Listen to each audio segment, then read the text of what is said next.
Assalamualaikum warahmatullahi wabarakatuh. Halo teman-teman semua. Pertama-tama kita mau ngenalin diri nih. Nama saya Suhayati dari Divisi Sosial Project. Ada juga nih partner podcast saya kali ini yaitu Kak Elsa dari Divisi Education Project. Jadi, Suha dan Kak Elsa kali ini akan membahas tentang gaya hidup Rasulullah. Sebelumnya, kita sapa dulu yuk Kak Elsa. Assalamualaikum Kak Elsa. Waalaikumsalam Kak Suha, halo. Apa kabar nih Kak? Hai, Alhamdulillah. Kamu gimana kabarnya, Sya? Alhamdulillah baik sama.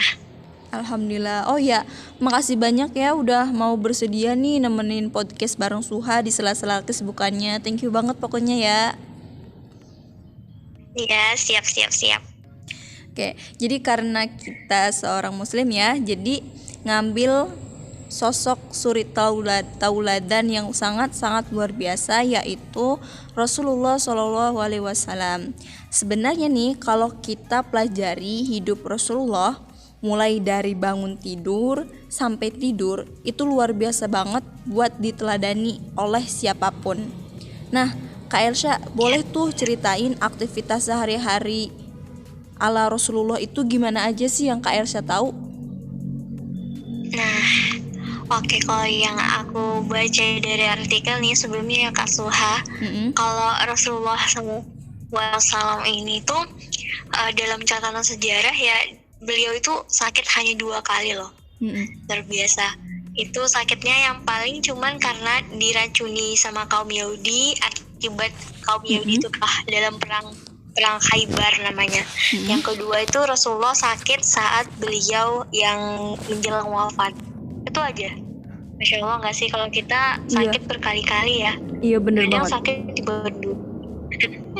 Nah, kalau Rasulullah tuh kenapa bisa demikian? Nah, ini dari beberapa artikel yang Elsa baca nih.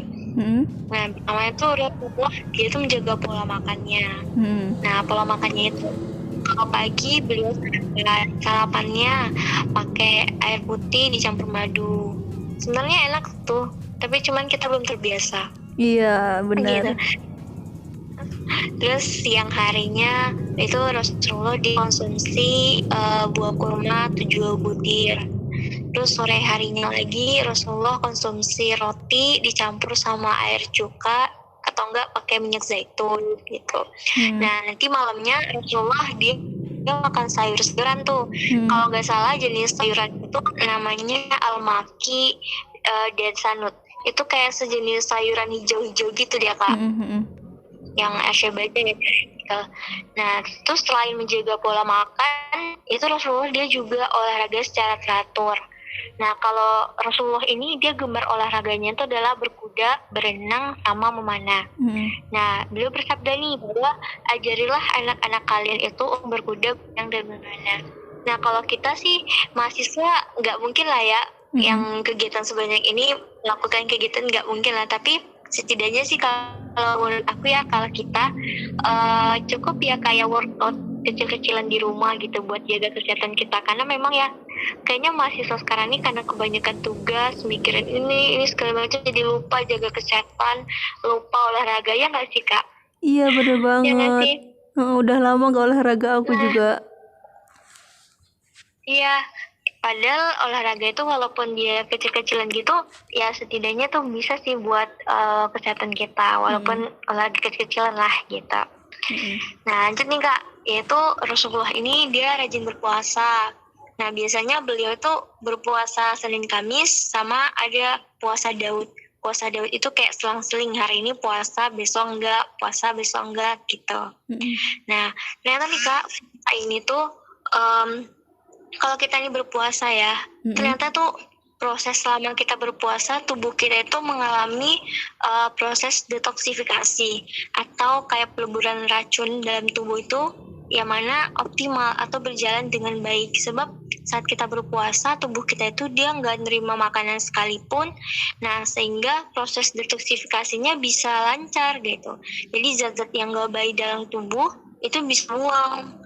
Nah dengan demikian kayak penyakit-penyakit kayak gula, kolesterol, darah tinggi segala macam itu bisa nggak kena lah, maksud tuh nggak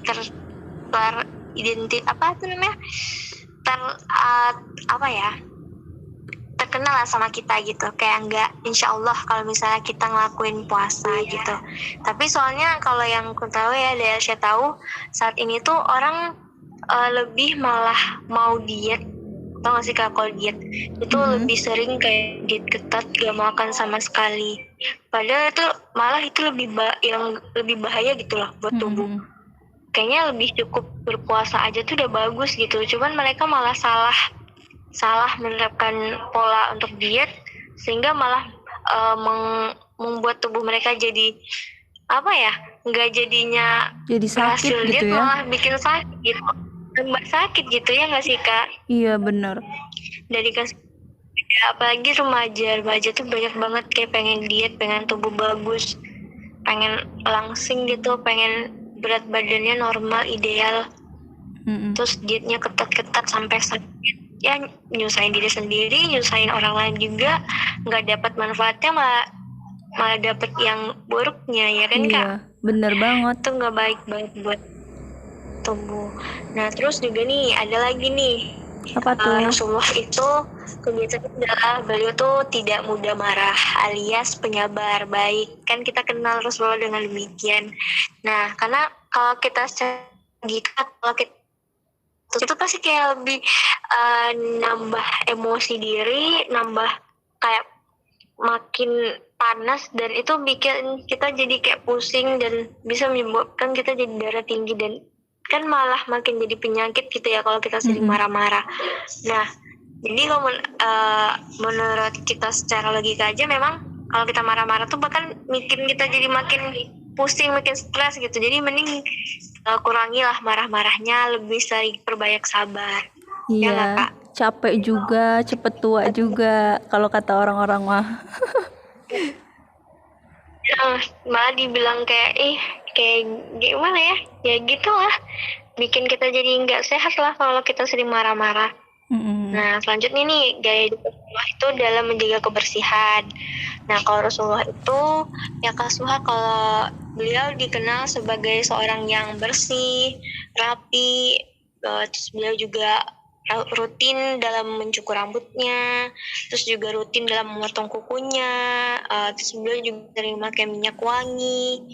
Nah tapi kalau untuk perempuan atau muslimah, kalau dalam penggunaan minyak wangi itu cukup untuk dirinya aja, untuk dirinya saja yang bisa tercium. Karena kalau misalnya malah kecium sama yang bukan muhrim, itu malah jadi dosa atau jadi fitnah. Perempuan itu adalah sumber fitnah terbesar, jadi kita harus menjaga diri kita dari yang bukan mahram ya. Jadi kalau untuk perempuan cukup minyak wanginya untuk diri aja gitu. Yang nggak nyengat gitu ya. Nah terus ya Rasulullah itu juga dia dalam menjaga kebersihan mulut dan giginya juga tuh biasanya dengan bersiwak gitu. Bersiwak itu juga sunnah ya, kalau sunnah Rasulullah, kalau yang bisa kita terapkan itu. Nah terus ada juga nih Kak, dari kebiasaan Rasulullah dalam pengobatan dengan berbekam. Nah kalau Rasulullah ini dia lebih baik mencegah daripada mengobati.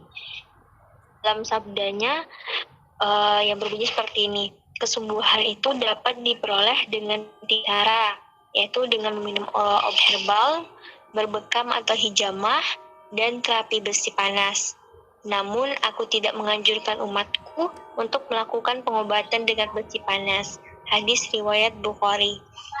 Jadi lebih pemilihan kita berbekam lah ya. Kalau besi panas memang kalau misalnya kita obat pakai besi panas malah kayak bikin kulit kita melepuh.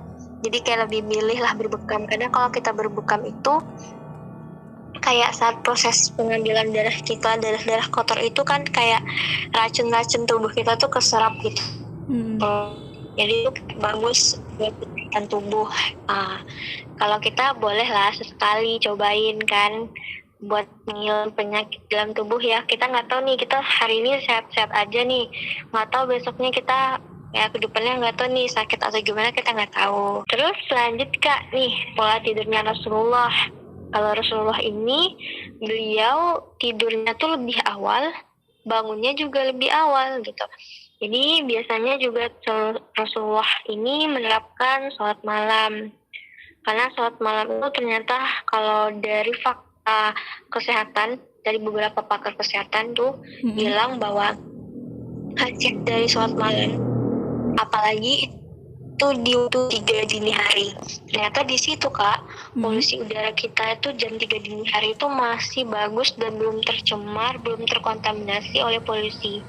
Jadi saat tubuh kita menyerap udara yang gak jam 3 dini hari itu bikin tubuh kita lebih fresh gitu, ya nggak sih Kak?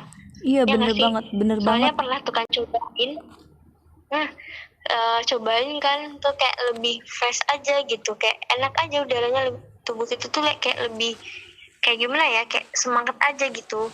Nah apalagi pas kita juga sholat itu jam 3 subuh itu kayak beda nggak sih sama sholat-sholat yang kalau kita laksanain di kayak wajib di hari itu, kayak lebih luas aja gitu. Lebih Pernah sih semangat gitu ya. cobain kayak iya lebih enak gitu.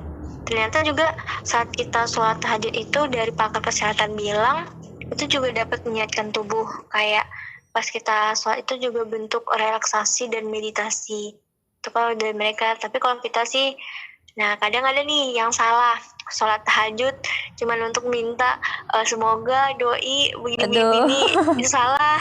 Salah itu. Kadang kayak gitu, kita minta untuk sholat tahajud cuman karena pengen semoga dijagain doinya begini-begini, itu salah. Lebih baik coba yuk kita kaji lagi, sholat tahajud itu manfaatnya bukan hanya minta supaya doi kamu deket, tapi juga bisa buat kesehatan tubuh kamu.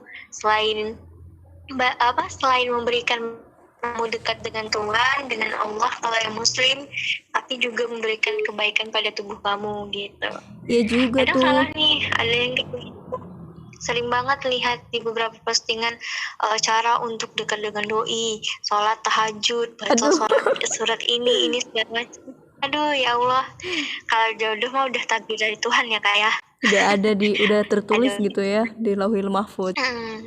Nah jadi kalau aku simpulnya dari beberapa artikel yang aku baca ya itu aja sih. Ya Rasulullah itu mulai dari pola makannya yang lebih baik, yang teratur.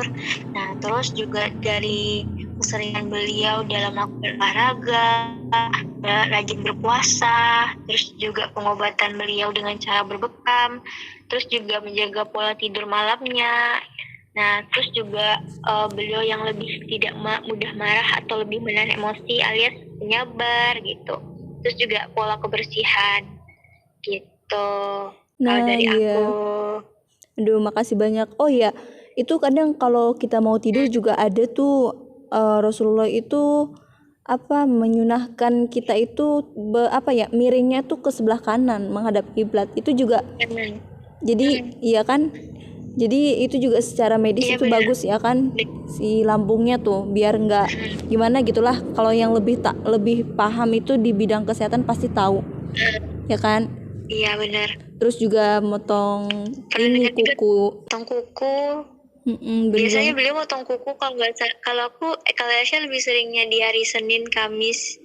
Biar dapat pahala juga tuh. Dengar kayak gitu. Sebenarnya potong kuku juga ada ininya ya, ada caranya. Misalkan dimulai dari dari jari telunjuk, terus ke tengah manis, kelingking, baru jempol, atau baru lanjut lagi ke yang kelingking sebelah kiri. Jadi yang kanan dulu tuh. Itu ada metodenya juga gitu. Siapa tahu teman-teman di sini bisa nyoba tuh. Cobain ya. Banyak sih gaya hidup ini ya Kak ya, kalau kita ulas semuanya, kita kulik semuanya tuh banyak banget gitu. Bener banget. Lebih lanjut lagi tuh ada kalau nggak salah buku gitu Kak, buku tentang gaya hidup Rasulullah itu ada Kak bukunya. Nah teman-teman bisa coba nyari bukunya tuh di toko buku banyak. Nah nanti teman-teman bisa lihat tuh secara detail gimana Rasulullah itu dalam kesehariannya. Banyak sih yang bisa kita coba. Luar biasa banget ya Sya. Ada juga nih misalkan nih kalau yang dari tafsiran ini para ulama gitu. Misalkan kalau nunjuk orang tuh. Kalau kita nunjuk orang tuh biasanya kebanyakan tuh nih kamu pakai telunjuk ini, jari telunjuk gitu. Nah, kalau sebenarnya kalau Rasulullah itu semuanya, semua jari bahkan sama tangan gitu. Ini gitu. Jadi itu pertandanya tuh kita menghormati orang itu tanpa memandang statusnya gitu. Terus ada juga kalau misalkan jalan kaki, beliau tuh jalannya tuh cepat sama gesit gitu. Kayak misalkan kita lihat nih di negara Jepang tuh orang-orangnya tuh jalannya cepet. Nah, aku tuh ya kalau di sekolah waktu kemarin SMA tuh suka dibilang, ayo jalannya cepat biar jadi orang cerdas gitu. Lihat tuh di negara Jepang. Lah kita di Indonesia jalan kaki luyu gimana? Lambat banget ya. Gimana nanti masa depannya gitu. Jadi orang yang lihat kayaknya geram gitu ya. Lambat banget jalannya, padahal ini kita kepepet waktu. Kadang orang juga udah kepepet waktu masih juga jalannya lambat gitu. Iya bener gitu. Terus juga kalau misalkan menoleh tuh, Syah, misalkan aku manggil kamu, halo Kasya gitu. Kira-kira kamu nolehnya itu kepalanya aja atau gimana? Atau semuanya gitu? Nah kalau aku tuh biasanya kalau dipanggil paling kayak ya noleh kepalanya doang gitu. Nah, iya gitu apa? Kepalanya doang ikut. Iya, aku juga baru nyadar sih gitu. Cuman itu kalau Rasulullah itu kalau menoleh itu bukan hanya kepalanya aja, tapi seluruh badannya gitu. Hebat banget kan? Jadi buat hal-hal kecil nih buat jadi pelajaran dan dijadiin kebiasaan buat diri kita ya, gitu. Benar-benar. Jadi kayak jadi bentuk kita menghargai orang, bisa dari hal-hal kecil mulai kayak menunjuk tadi. Memang ya kalau kita secara normal aja ya, kalau kita coba praktekin nunjukin orang pakai satu telunjuk itu kayaknya nggak sopan gitu ya Kak. Bener Apalagi banget. nunjuk ke teman itu emang terasa nggak sopan, lebih baik kayak pakai jari 5 jari Iya gitu. bener. Karena memang lebih kayak menunjukkan sikap sopan kita terhadap orang gitu ya kan. Iya Sama bener. manggil juga. Ya bener. Terus juga Rasulullah itu senang senyum gitu, murah senyum lah intinya gitu. Kan biar awet gitu, juga awet muda, sehat gitu ya kan. Padahal senyum itu nggak mahal kan gitu. Nggak harus dibeli pakai uang gitu. Senyum mah gratis, kayak ibadah itu gratis. Senyum kan ibadah ya, ibadah kan gratis gitu. Iya, hal-hal kecil ya. Gratis ngasih sedekah banyak-banyak gitu sampai ratusan ini, tapi kayak senyum aja tuh udah termasuk sedekah ya. ibadah ya buat kita. Ya, bikin orang tersenyum gitu ya kan Kak. Iya bener banget. Aduh pokoknya makasih banyak ya buat Kak Elsa udah nemenin Suha podcast kali ini. Makasih banyak. Oke, sama-sama. Iya terima kasih juga Kak, ini soalnya bagus banget nih buat teman-teman, harus kudu dengar karena kan memang kita saat ini masih agak miris ya kalau gaya hidup kita masih kurang apa. Jadi ayolah kalau misalnya dengar ini podcast, coba deh perlahan untuk mengubah gaya hidupnya lebih sehat lagi. Iya bener banget. Jadi buat teman-teman yang tadinya nggak tahu sekarang jadi tahu, yang tadinya belum terbiasa dibiasakan, yang udah terbiasanya semoga istiqomah ya. Amin pokoknya. Amin. Ya udah demikian deh podcast kali ini. Semoga bermanfaat. Kurang lebihnya mohon maaf dan ya jangan lupa kepoin sosmed dari ICC Indonesia. ICC ya. Aduh salah lagi. Jadi buat teman-teman jangan lupa kepoin media sosial dari ICC Indonesia, mau di IG-nya dan terutama buat di YouTube-nya jangan lupa ya subscribe, like dan komen dan share sebanyak-banyaknya. Terima kasih banyak Kak Elsa. Wassalamualaikum warahmatullahi wabarakatuh. Assalamualaikum warahmatullahi wabarakatuh.